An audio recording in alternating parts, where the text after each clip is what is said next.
mo separate na mo yung balay. Pero kung isarga po mga balay, then naapog sila dira kay kuyo, then na siya husband ko or na yung wife. Hindi pwede na mag-resort sa dapat si Paris. So,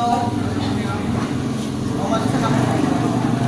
So, sa atong camping, natay maximum na 25 heads per household. No, maximum heads per household, 25. So, minimum is kan, ang minimum na wala yung minimum is kan, isa lang ang minimum, kuwan na lang kayo sa, hindi na dito mag-resort. No? So, unsay insurable age sa atong camping. Sa atong camping, insurable age siya, magsukod ta og 4 months to 7 years. So, dahil sana, for example, sir, 8 years naman akong camping, so wala na kami ginawa to 8 years.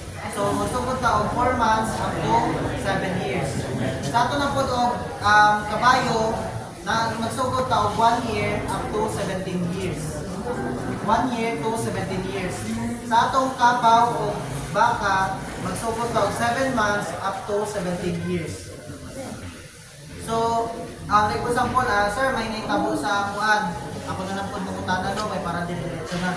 So, sir, pikas balay na ako, same kami, gipaak sa bitin, so siyempre, ang paak bitin, gina-order na muna eh. So, gipaak sa bitin, same food na din. Ganong, naipumutana na iba-iba ang presyo or iba-iba ang bayad sa ilaha. So, sa atong ginabayad is gadepende po sa ilan. No? Gatiguang atong livestock, gamubo po ang depreciation value. No? Nami bracket ang nakasundan, kung dala nga edad mo na dyan ang fix niya mamakuha nga bayad. No? During mamatay.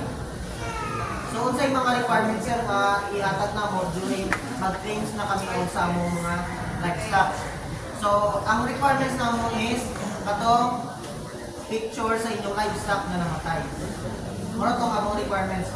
The rest na is makuha nyo sa barangay o pilapan nyo dito sa DA office. So, among cater dito si Sir Dodo Ramos. Siya ang pakitaon nyo dito or either si Sir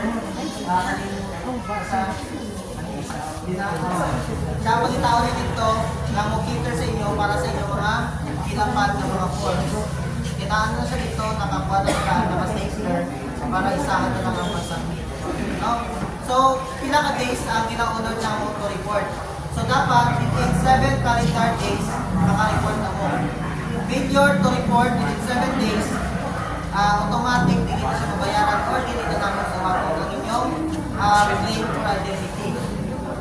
So, like example, sir, hindi ko din na iwasan na during kuhan nga, nabisi man to good, then kuhan ba ba na nainita mo, iulan ako to.